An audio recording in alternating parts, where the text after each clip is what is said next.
Hello everybody, this is Toys R Us, and for this new figure unboxing and review, we're going to be looking at the latest Transformers crossover. This is Kurama and Gamakichi, and I hope I pronounced that right. So in this video, we are of course going to unbox them in a second, have a look at the entire contents of the packaging. Then we're going to have a detailed look at them in both of their modes. And of course, we're going to do some other figure comparisons, etc. to give you an idea of, I suppose, the size and scale of these figures. So before we get started, I'd like to remind anybody who's not subscribed to the channel, if you'd like to hit that subscribe button for me now, please, because it really will help me out. And also once again to thank In Demand Toy Stores. That's where I purchased this from over the weekend, and as you can see, I'm just really pleased that I've got hold of it. Now what I'm also going to do, guys, is ask you for your help, because I'm holding my hands up here. I know nothing about these. All I will tell you is I think that they look really cool. I hope I haven't butchered the names, and as I said, whatever you can help me with in the comments would be absolutely massively grateful. So I believe this is some form of a massive retool of the Cheetor from Kingdom, and that one I've not got a clue. I think it's an old Beast Wars mold, someone was telling me. So I'm spinning it around. We've had a look at the packaging. It is beautiful. What I'm trying to work out, because I'm one of these people that I do try and save the boxes, I'm trying to work out which would be the best way to open this without causing too much damage to it. So it looks like it's this way, but this might hinder me now. I've got a pair of blunt scissors, which the reason why it's blunt is because I usually use it as a bit of a spudger, but it might actually backfire now. Oh no, I've managed to get in. Again, while I'm doing this, I just want to thank everybody who did turn up to the In Demand event. It was great to meet so many people in person. I love doing things like that, and that's why I know you're just here for the review, but I'm just going to waffle on a little bit. It's great to meet as many people in person, and I'm hoping to get to as many conventions as possible this year. Right, let's open up the packaging. I'm going to set them free, and as I say, if you're new to the channel, what I do now is first impressions, which basically is exactly that. I'm going to set them free. Hopefully it's not going to be too difficult. Then, as I say, so with the first impressions, we'll check articulation.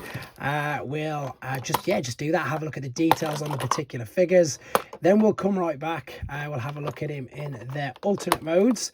Then, of course, we'll come back for the final time, see how they can use all their weapons and accessories, and I will be uploading the transformation process tutorial separately. I do that for a couple of reasons. One, the amount of people who message me, you'll be surprised, who are really thankful with the fact that I don't give away the transformation process instantly in the video, so that's nice anyhow, because I'm one of the people myself, sometimes I like to have a go at the transformation without being shown, but also of course to keep the main length of this video down. So while we're here, while we're looking at it, I'll get out the accessories in a second, because again, you've seen them.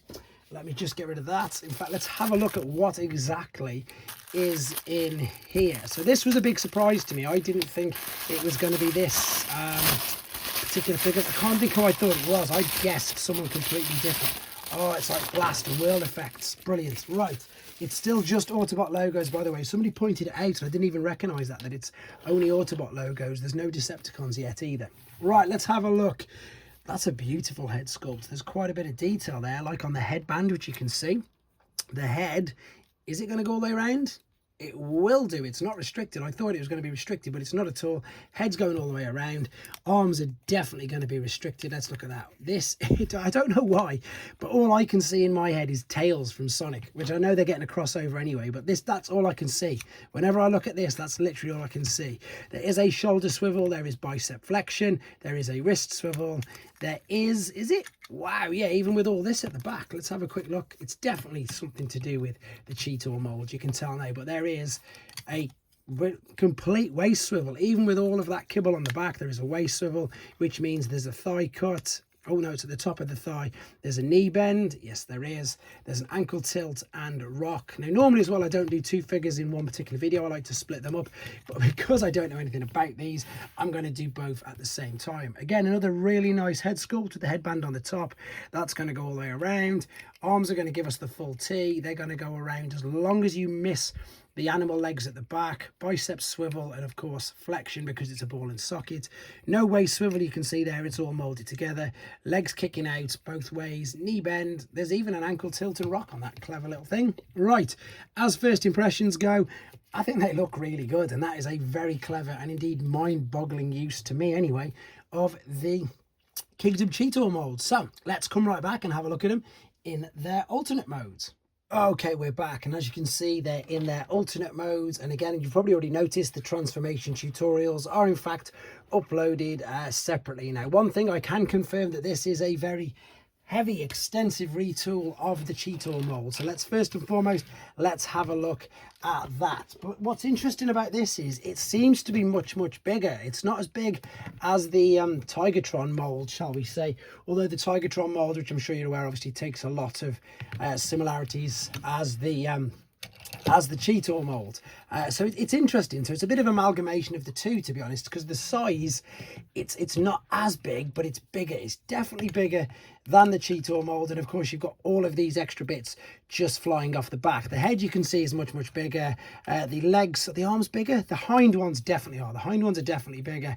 And indeed, the fists look a lot bigger as well. It's one of them strange ones, but of course, this one is definitely classed as a Voyager, slightly bigger again. It's interesting, and again, it's very clever to see how they've managed to do that, in honesty. The thing with this, though, as far as I'm aware, you can't really attach any accessories to him, or I don't think you're supposed to. There's nothing in the instructions to. Now, the instructions, to be honest, guys, I'm saying that, but I've just worked out there that I can pop them in. I was just about to say the instructions, oh, knocking everything over, are fantastic, because it's really helping me learn. Now, I don't know much about the characters, but it's really helping me learn quite a bit about these. So I was just about to say there's not really much to do with this particular one in the alternate mode, but with the frog, with Gamma, let me get his name right, there's loads to do, and I'm going to show you that right now. So before we go there, let's have a quick look at the articulation. So as you'd expect, you can open and close the jaw like so. The ears, do they move? I'm too scared to move them. I don't think they do.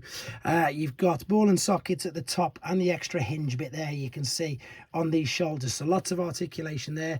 Ball and socket for what are the paws, and I suppose the elbow joint's got a hinge as well.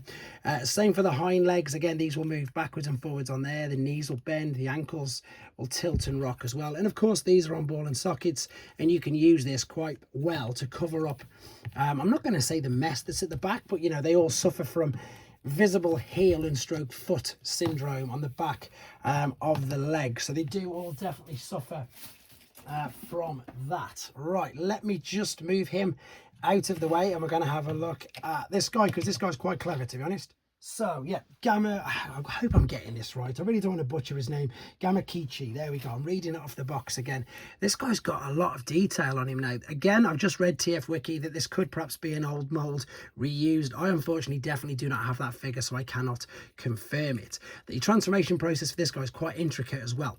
There's jaw articulation. The only thing with this is everything is really stiff. There's jaw articulation, there's the front leg articulation, and indeed the back. You've got loads of movement in these. You can do proper frog's legs kicking out and jumping around. With regards to size for him, I don't know whether to say he's a core class or not, or bigger. I'm not too sure. He does seem to have he's obviously nowhere near as big as a deluxe class, but the transformation process as well was quite intricate for something of that size. In fact, funny enough, I'll just bring him in. He's obviously nowhere near as big as him, and if I just bring the main guy in as well, you can see just how big they all are together as well.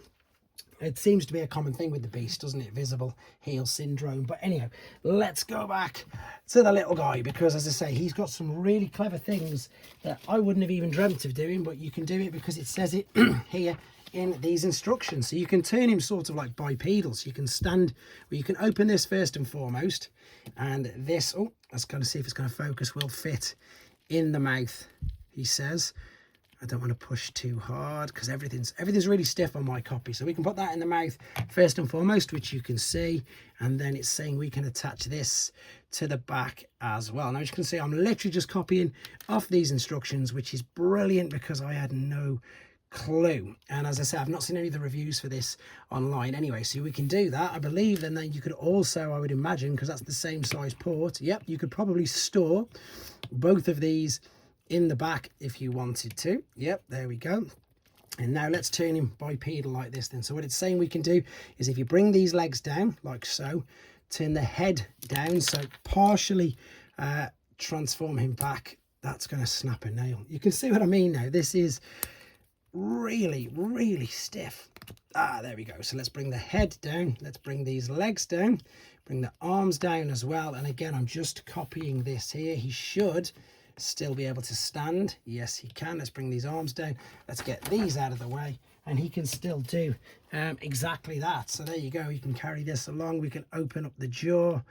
Let's do that. Pop this back inside. Is it going to go in there? I hope so. Did it? There we go. And also, because they've got the same size holes on the bottom of the, I'm just going to call it a paw, but it's not a paw at all. It's the feet, obviously. So you can pop them on. I'm just going to look if these have got the same. No, these are all square. So these, he cannot hold the other one's weapons whatsoever. Nope. Just double checking. He can sort of balance them, but he can't hold them in. So there they are together. They look really good, actually. Maybe I need to watch it. Let me know in the comments, guys. Is it definitely worth a watch? Let's put them two together. Let's bring in a few of the figures. Now, obviously, these aren't supposed to scale together. It's just to give you an idea of the size of the figures. So I've just got a few random figures here, mainly Optimus Primes, because most people have got at least one Optimus Prime. So it'll give you an idea of just, as I say, how big he is. So yeah, deluxe class. He's definitely, he seems to be definitely a bit bigger than the deluxe class from what I can tell anyway. Right, let's move these all out of the way. Last final ones, bringing in Cheetor and indeed Tigertron, just to give you again some idea of size. And we're going to come back for the final time and we're going to have a look at them in their robot modes and see how we can use the accessories on this way. Okay, we're back for the final time, and I'm definitely going to be displaying these guys in their robot modes because they're, in honesty, they're just fascinating me. So let's first and foremost have a look at what we can do with some of the accessories. Now, obviously, we've seen these in the alternate mode and what you can do. Now, you can do very much the same in the robot. So you can either pop that in there like so, he can carry it in his hand, or he can carry his blade like this via the 5mm port as well, as you can see in his hand as well. So we've armored him up, which looks fantastic. And indeed, what you can then do, of course, is if you wanted to, you can then put this and you can store it on the back again as well, which is pretty cool. I like the way that you can do that. I'm going to keep that there for now, though, to be honest. And of course, if you want to know, you can't put it in his jaw at all because it, of course, is all closed up. Let's do some quick size comparisons with him. Now, as I say, I've got a few more Beast Wars characters. He's definitely looking like a core class figure, to be honest. Much more like a core class figure, as I'm sure that will confirm there. Yep, same sort of thing as a core class figure, which means that he's a bit smaller. Let me get Prime again to stand up. Then a Blockies, which again is slightly different, obviously, but I know they're not supposed to scale together. It's just to give you an idea of how big they actually are. So there you go. He is definitely a core class, but he's got some real clever engineering and articulation built into him. I'm going to move him out of the way. We'll bring him back in a second. Let's bring in the main man then. So here, of course, is Kurama, and let's see what we can do with him. And this is where it's going to look really impressive. I'd love to know. I'd love to see this. In fact, I'm going to Google straight after this. There's got to be a scene on YouTube where he does this. And again, let me know if you think I should watch the cartoons. I'm thinking I should do. Again, I used to watch all the old manga stuff like Akira, etc., Yorotsuki Doji, Fist of the North Star, all that sort of stuff. So I've not seen anything new in ages. I've also just noticed as well, look, there's finger articulation, which is crazy. So I didn't notice that before.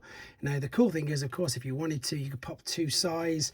They're not sais, they're daggers, aren't they? I thought they were sais, like, they're definitely daggers. I thought they were sais, like, you know, Raphael the Turtles, but no, they are definitely daggers. Now, what you can also do is you can store this on the side, as we saw from the other mode. That's going to fit in there.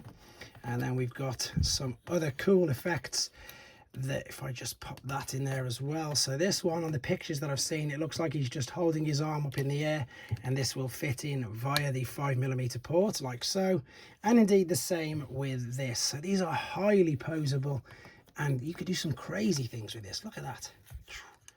And he holds his balance really well. It's like he's got them big, I don't know, snow boots on, but it's definitely working. Holds it, spins it round, holds into position, no problem whatsoever. I'm going to be displaying mine like this, to be honest. I'm definitely going to be displaying mine like this. I think it looks, as I say, really good. Right, let's stand him up, try to bring some of his kibble out of the way so I can bring in some other figures. I'm going to keep him in there. And as I say, let's bring in just a few Beast Wars characters, purely because these are beasts, shall we say, to some degree. There we go. Can I fit any more in? I think I can fit in. Let's bring these back in again, because these are the ones. Oh, I nearly knocked everything over. these are probably the ones that people are going to want to be able to check out the difference in size and height, etc. the most. Right, there's them there. There's a few Beast Wars. And now, of course, we've got to do the obligatory rest of the other figures, just a few primes to give you an idea of the size and scale of these. So Earthrise, he doesn't even fit in. Commander class, way too big. Yeah, that's so. Yeah, we've got Deluxe, Voyager, and indeed, what's the word I'm after? Commander there. Last few figures, I think. Then what have we got? Let's just pull some random ones. Let's go with the G1, just to give you an idea how big he is compared to G1. And to be fair, I've got a Combiner Wars there as well. Just for the last few, I think that's pretty much it, guys. There's not much more to say about them. These have totally, really impressed me. Even more so because, as I said, I don't know much about them. There you go. This was a look at the Naruto twin pack of Kurama and Gamakichi. Let me know what you think in the comments, guys. And, of course, please take care.